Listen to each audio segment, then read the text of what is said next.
take a few moments and really just acknowledge how important courage is. And it's not something that I hear about often. I hear it mainly when it comes to children, and we're letting them know, hey, have courage, be brave. You can face those hard things, you can do hard things. But within the adult realm, I don't hear about courage as often. In fact, I mainly hear about strength and resilience and empowerment, all of these other amazing things. But I truly believe that courage comes before all of those things. Courage has to take place to get started on the hard things. And I believe that true courage and the true courage it takes to heal is so often overlooked. Not even that it's an option, but courage rather is a prerequisite in order for you to confront hard truths and pain. There's not a single person that I know that's ever had to heal from something where they weren't required to gather this new level of strength that they haven't had before or override their internal resistance to get through something. Courage is needed for those. Courage is your ability to do something that frightens you.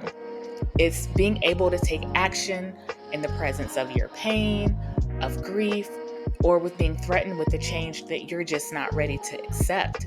It takes courage to step up to the plate knowing those things exist and you're facing them, but hey, I'm going to do it anyway. I'm going to take these things on anyway. When you are standing and you're facing these huge mountains in front of you and you're healing, it's way on the other side of that mountain. It can seem almost impossible to get there. You can't even envision getting to the other side, and that can make it impossible to even want to try. Our brain is wired to keep us safe, so our brain wants to tell us, no, this is too dangerous, turn around, go back. We are going to have to do this another way, or we're going to have to figure out how to just simply live and exist with this pain.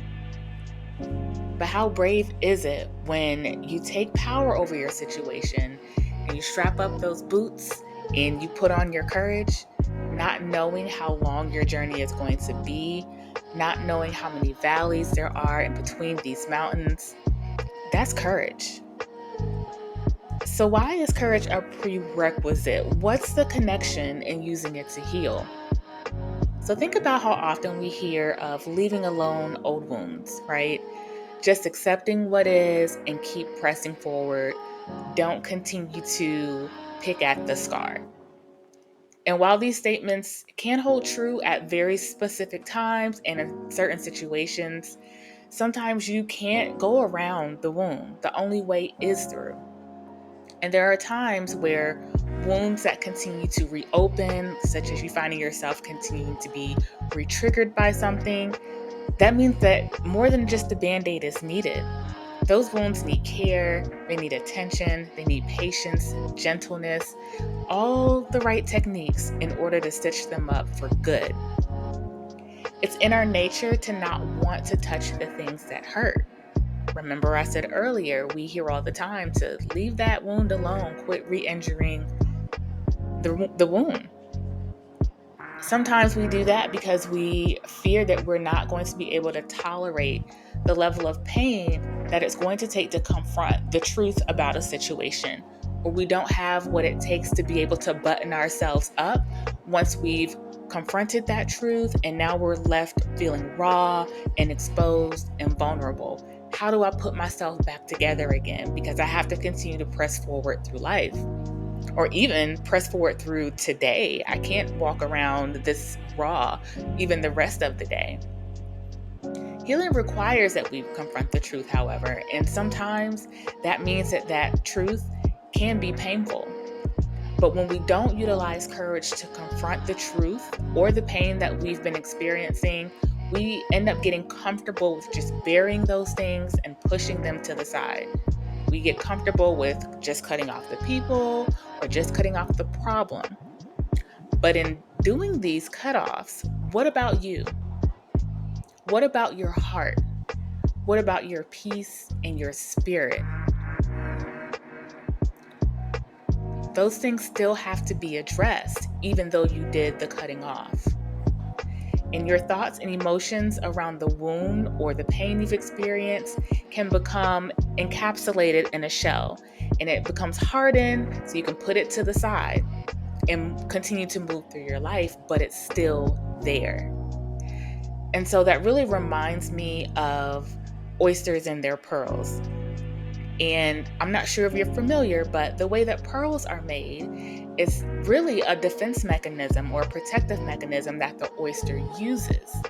So if there's an irritant, such as a parasite or foreign object, that comes into the oyster, it begins to form a material around that object that makes it harden, and it turns it into a pearl.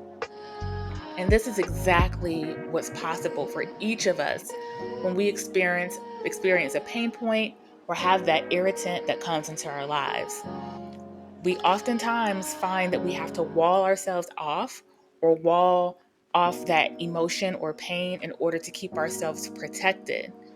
However, having the courage to confront that truth and pain and not just leaving it there, look at the beauty and creation that can come from that. And something that I've learned even in my own experience is that just because I may have severed the trigger or even removed myself from the situation or tried to distance myself from the pain, that did not mean that I was truly healed. What it did was allow me to experience some relief from the presence of what was continuing to press in on my wound. Now, don't get me wrong, separation and distance from the thing that continues to cause you pain can be very necessary. However, it is still your responsibility to address that part of yourself, to heal from what was inflicted. Without doing so, I realized that the wound still existed and persisted when I chose to just deal with the trigger or cut off the trigger, but not actually heal what was hurting me. That happened because I, at that point, did not have the courage to face the truth of the situation or have the courage to deal with how I was feeling. I didn't have enough courage to work through those difficult emotions and felt like all of it was just too big and too much for me to bear. And so many times, the pain that we end up feeling or the increase in pain that we inflict upon ourselves because we are resisting the truth and or we are resisting change. So whether the circumstances are right or not, whether someone has wronged us or not, how we respond to those circumstances and how we confront those things with courage can either make the wound we have even bigger, or it can give the wound the space it needs to be able to breathe and heal properly. So I say that to say, let's stop only accepting what feels comfortable to us. Let's stop waiting around and fighting for the truth about something to change, because it's not going to. It's the truth. And that shouldn't have to change before we are willing to confront it and make a better decision for our soul. And although we're all walking on our individual journeys and at our own paces, just know that you don't have to do it alone. Community and connection is such an underutilized tool that can help you build courage and help you heal. Of course, the work is yours to do, however, you don't have to shoulder it alone. And one of the best things that helped me have more courage was leaning into God's grace and having that small community of people that could lift me up and offer me wisdom or just be there. It's through my own experiences that I desire and know I'm purposed to help others walk through their journey. So if anything that I've said has landed upon your heart, if any part sounds like you or a familiar part of your story, you can make the decision to do things now differently. If you're at a place where you want to build your courage or even just have a partner for accountability as you're walking through your journey, I would love to connect with you. If you're seeking to come more into alignment with who you are now and the version of you that you're moving towards, I'd love to hear your story and how I can help empower you along the way.